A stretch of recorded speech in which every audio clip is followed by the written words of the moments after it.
안녕하세요. 셰르파 매일 9am 오늘도 인사드립니다. 날씨가 흐릴 거라는 예보를 보았어요. 그래서 갈까 말까 망설였는데 그래도 가을 하늘, 가을 바다 포기할 수 없었어요. 그래서 이기대로 갔는데요. 이기대에서 이렇게 아름다운 모습을 담을 수 있었습니다. 그리고 마침 오늘 준비한 책 인문요가 시간에 함께하고 싶은 그 책은요. 대자연의 예찬과 문명사회에 대한 통렬한 비판이 담긴 불멸의 고전이라고 나와 있는 월든입니다. 언젠가 헨리 데이비스 소로우에 대해서 이야기한 적이 있는데요. 오늘은 헨리 데이비스 소로우의 월든을 인문 요가 시간에 함께 나누어 보겠습니다.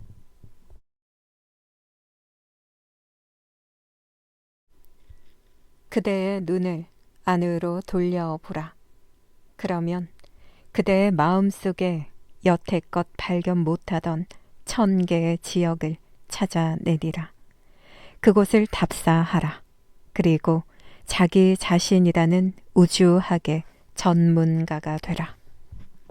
만약 당신이 모든 나라의 말을 하고 모든 나라의 습관을 배우고자 한다면, 그리고 그 어떤 여행가보다 더 멀리 여행하고 모든 풍토에 익숙해지며 스핑크스의 수수께끼를 풀어서 그로 하여금 자신의 머리를 바위에 부딪혀 죽게 만들려고 한다면 옛 철인의 가르침을 받아들여 당신 자신을 탐험하라. 여기에는 맑은 눈과 굳건한 용기가 필요하다. 사회에 대해 무조건 저항적인 태도를 취하는 것이 한 인간의 의무는 아니다. 자기 내부의 법칙을 따르는 과정에서 자신이 취하게 되는 태도를 그것이 어떠한 것이건 간에 견지하는 것이 그의 의무이다. 그리고 그 자세는 올바른 정부, 만약 그러한 정부가 있다면 올바른 정부에 대해서는 결코 반항적인 자세가 아닐 것이다. 나는 숲에 들어갈 때나 마찬가지로 어떤 중요한 이유 때문에 숲을 떠났다. 내게는 살아야 할 또 다른 몇 개의 인생이 남아있는 것처럼 느꼈으며, 그리하여 숲 생활에는 더 이상의 시간을 할애할 수 없었던 것이다. 우리가 자신도 느끼지 못하는 사이에 얼마나 쉽게 어떤 특정한 길을 밟게 되고 스스로를 위하여 다져진 길을 만들게 되는지는 놀라운 일이다. 내가 숲속에 간 지 일주일이 채 안 되어 내 집 문간에서 호수까지는 내 발자국으로 인해 길이 났다. 내가 그 길을 사용하지 않은 지 5, 6년이 지났는데 아직도 그 길의 윤곽은 뚜렷이 남아있다. 아마 다른 사람들도 그 길을 밟아 길로서 유지되게 했나 보다. 땅의 표면은 부드러워서 사람의 발에 의해 표가 나도록 되어 있다. 마음의 길도 마찬가지이다.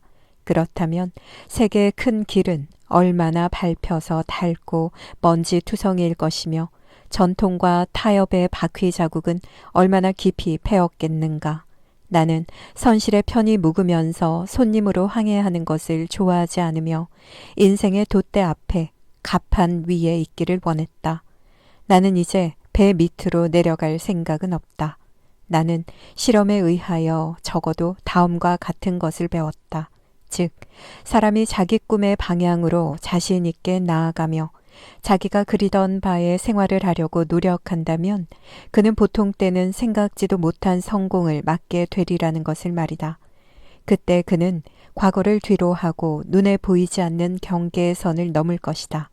새롭고 보편적이며 보다 자유로운 법칙이 그의 주변과 내부에 확립되기 시작할 것이다. 그렇지 않으면 묵은 법칙이 확대되고 더욱 자유로운 의미에서 그에게 유리하도록 해석되어 그는 존재의 보다 높은 질서를 허가받아 살게 될 것이다. 그가 자신의 생활을 소박한 것으로 만들면 만들수록 우주의 법칙은 더욱더 명료해질 것이다. 이제 고독은 고독이 아니고 빈곤도 빈곤이 아니며 연약함도 연약함이 아닐 것이다. 만약 당신이 공중에 누각을 쌓았더라도 그것은 헛된 일이 아니다. 누각은 원래 공중에 있어야 하니까. 이제 그 밑에 토대만 쌓으면 된다.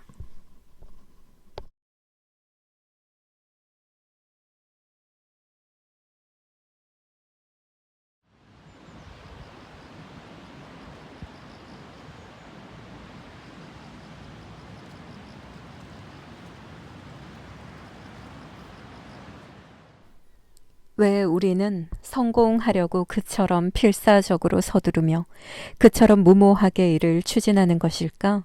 어떤 사람이 자기의 또래들과 보조를 맞추지 않는다면 그것은 아마 그가 그들과는 다른 고수의 북소리를 듣고 있기 때문일 것이다. 그 사람으로 하여금 자신이 듣는 음악에 맞추어 걸어가도록 내버려 두라. 그 북소리의 박자가 어떻든 또 그 소리가 얼마나 먼 곳에서 들리든 말이다. 그가 꼭 사과나무나 떡갈나무와 같은 속도로 성숙해야 한다는 법칙은 없다. 그가 남과 보조를 맞추기 위해 자신의 봄을 여름으로 바꾸어야 한단 말인가? 우리의 천성에 맞는 여러 여건이 아직 갖추어지지 않았다면 대신 끌어다 댈 수 있는 현실은 무엇인가? 우리는 헛된 현실이라는 암초에 우리의 배를 난파시켜서는 안 되겠다.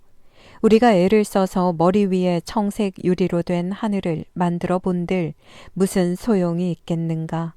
그것이 완성된다 하더라도 우리는 분명 그런 것은 없다는 듯이 그 훨씬 너머로 전기에 가득 찬 진짜 하늘을 바라볼 것인데. 쿠르의 완전을 갈구하던 한 장인이 있었다. 어느 날 그는 지팡이를 만들려는 생각을 하게 되었다. 불완전한 일에는 시간이 한 요소가 되겠으나 완전한 일에는 시간이 문제가 되지 않는다고 생각한 그는 비록 한평생 딴 일은 아무것도 못하는 한이 있더라도 모든 점에서 완벽한 지팡이를 만들리라고 스스로에게 다짐했다. 부적당한 재료를 써서는 안 되겠다고 결심했으므로 그는 제목을 구하러 즉시 숲으로 떠났다. 그가 쓸만한 나무 하나하나를 살피다가 퇴짜를 놓는 사이에 그의 친구들은 점차로 그의 옆을 떠났으니 그들은 각자의 일을 하다 늙어서 죽었던 것이다. 그러나 그는 조금도 늙지 않았다. 한 가지 목표를 추구하는 그의 결심과 숭고한 믿음이 자신도 모르는 사이에 그에게 영원한 젊음을 주었기 때문이다. 그는 시간과 어떠한 타협도 하지 않았으므로 시간은 그의 길에서 비켜나 그를 굴복시키지 못한 것을 한탄하며 멀리서 한숨만 지을 뿐이었다. 그가 모든 점에서 알맞은 제목을 찾아냈을 때는 쿠우르는 폐허가 된 지 이미 오래였다. 그는 그 폐허의 어느 흙 둔덕에 앉아 지팡이를 깎기 시작했다. 지팡이의 모양이 채 갖추어지기도 전에 칸다하르 왕조가 망했다. 그는 지팡이의 끝으로 모래 위에 그 왕조 마지막 왕의 이름을 쓰고는 다시 일을 계속했다.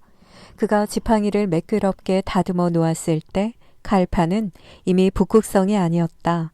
그리고 그가 지팡이 끝에 쇠붙이를 달고 보석으로 장식된 지팡이의 손잡이 부분을 달았을 때는 브라흐마 신은 수없이 잠이 들었다 깼던 것이다. 그런데 지금 내가 왜 이런 이야기를 하는 것인가? 그의 작품의 마지막 손길이 가해지자 지팡이는 깜짝 놀라는 장인의 눈앞에서 브라흐마 신의 창조물 가운데 가장 아름다운 것으로 승화되어 갔다. 그는 지팡이를 만드는 가운데 새로운 체계, 충실하고도 균형 잡힌 새로운 세계를 만들어낸 것이다. 그리고 옛 도시들과 왕조들은 사라졌지만 그보다도 더 아름답고 영광스러운 도시들과 왕조들이 그 안에 자리를 잡고 있었다. 그리고 그제야 그는 발밑에 수북이 쌓여있는 나무 깎은 부스러기를 내려다보았는데 그것들이 아직도 생생한 것을 보고 이제까지의 시간의 경과는 단지 하나의 환각에 지나지 않았으며 브라우마 신의 두뇌에서 나온 한 섬광이 인간 두뇌의 부싯깃에 떨어져서 불붙은 시간에 지나지 않았다는 것을 깨달았다. 그의 재료가 순수했고 그의 기술도 순수했으니 그 결과가 경이로운 것 외 무엇일 수 있겠는가. 우리가 어떤 사물에 부여하는 어떠한 표면도 진실만큼 우리에게 도움이 되지는 못한다. 오직 진실만이 모든 것을 견디어낸다. 대체로 우리는 우리가 있어야 할 곳에 있지 않고 거짓된 입장에 있다. 천성의 어떤 약함 때문에 우리는 하나의 사정을 지레 짐작하고 우리를 그 속에 맞추어 넣어버린다. 그러므로 우리는 동시에 두 가지 사정에 처해 있으며 거기서 빠져나오기란 두 배나 어려운 것이다. 정신이 온전할 때 우리는 사실만을, 즉 실제로 존재하는 사정만을 응시한다. 당신의 의무감으로 느끼는 것을 말하지 말고 진실로 내부에서 느끼는 것을 말하라. 어떤 진실도 거짓보다는 낫다. 땜장이 탐 하이드는 교수대에 섰을 때 무슨 할 말이 있느냐고 질문을 받았다. 그때 그는 다음과 같이 말했다고 한다. 재봉사들에게 최초의 한 바늘을 꿰매기 전에 실끝을 매듭 짓는 것을 잊지 말라고 전해 주시오.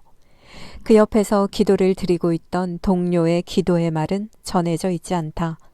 당신의 인생이 아무리 비천하더라도 그것을 똑바로 맞이해서 살아나가라. 그것을 피한다든가 욕하지는 마라. 그것은 당신 자신만큼 나쁘지는 않다. 당신이 가장 부유할 때 당신의 삶은 가장 빈곤하게 보인다. 흠을 잡는 사람은 천국에서도 흠을 잡을 것이다. 당신의 인생이 빈곤하더라도 그것을 사랑하라. 당신이 비록 구빈원의 신세를 지고 있더라도 그곳에서 유쾌하고 고무적이며 멋진 시간들을 가질 수 있다. 지는 해는 부자의 저택이나 마찬가지로 양로원의 창에도 밝게 비친다. 봄이 오면 양로원 문 앞의 눈도 역시 녹는다. 인생을 차분하게 바라보는 사람은 그런 곳에 살더라도 마치 궁전에 사는 것처럼 만족한 마음과 유쾌한 생각을 가질 수 있을 것이다. 때때로 마을의 가난한 사람들이 가장 독립적인 생활을 하는 것 같은 생각이 들 때가 있다. 어쩌면 그들은 기분을 상하지 않고 남의 도움을 받아들일 만큼 마음이 넓은 것인지도 모른다. 대부분의 마을 사람들은 자신들이 마을의 경제적 도움을 받는 것을 상상도 할 수 없는 일로 생각하고 있다. 하지만 그중 여러 사람들이 부정한 방법으로 돈을 벌어 생활하고 있으며 그것은 훨씬 불명예스러운 일인 것이다. 셀비어 같은 약초를 가꾸듯 가난을 가꾸어라. 옷이든 친구이든 새로운 것을 얻으려고 너무 애쓰지 마라. 헌옷은 뒤집어서 다시 짓고 옛 친구들에게로 돌아가라. 사물은 변하지 않는다. 변하는 것은 우리들이다. 옷은 팔더라도 생각은 그대로 간직하라. 신은 당신이 외롭지 않도록 보살펴 줄 것이다. 만약 내가 날마다 온종일 거미처럼 다락방의 한 구석에 갇혀 있더라도 나의 생각만을 잃지 않는다면 세상이 조금이라도 좁아진 것으로 생각되지 않을 것이다. 철학자는 말했다. 3군으로 된 큰 군대라도 그 우두머리를 사로잡으면 무너뜨릴 수 있으나 필부일지라도 그의 지조를 빼앗을 수는 없다고. 자신을 개발하기 위하여 서두른 나머지 수많은 영향력에 자신을 내맡기지 마라. 그것도 일종의 무절제이다. 겸손은 어둠이 그러하듯이 천상의 빛을 드러나게 한다. 가난과 옹색함의 그림자는 우리 주위에 드리워 있지만 그런데 보라. 창조는 우리 시야에서 전개되어 간다. 부자로 유명했던 크로이소스 왕의 재산을 우리가 물려받는다 하더라도 우리의 목적은 전과 다름없을 것이며 우리의 수단 역시 본질적으로 크게 달라지지 않을 것이다. 당신이 가난하기 때문에 활동 범위에 제한을 받더라도 예를 들어 책이나 신문을 살 수 없는 형편이 되더라도 당신은 가장 의미 있고 중요한 경험만을 갖도록 제한되는 것에 지나지 않는다. 당신은 가장 많은 당분과 가장 많은 전분을 내는 재료만을 다루도록 강요를 받게 된 것이다. 뼈 가까이에 있는 살이 맛있듯이 뼈 가까이의 검소한 생활도 멋진 것이다. 당신은 인생을 빈둥거리며 보내지 않도록 보호받게 된 것이다. 어떤 사람도 높은 수준의 정신생활을 하는 것으로 인해 낮은 차원에서 손해를 보지는 않는다. 남아 돌아가는 부는 쓸모없는 것들밖에 살 수 없다. 영혼에게 필요한 단 한 가지의 필수품을 사는 데는 돈이 필요 없다. 오늘 쉘파 요가, 인문 요가 시간에는 세계 문학사상 그 유래를 찾아볼 수 없는 특이한 책이라고 불리는 월든과 함께 하였습니다. 오늘 유난히 헨리 데이비스 소로우가 그리운 날입니다. 쉘파 매일 9am 오늘도 함께 해주셔서 감사합니다. 이 영상이 마음에 드신 분은 구독, 좋아요, 알림 설정까지 그리고 공유 부탁드리겠습니다. 내일 또 뵐게요.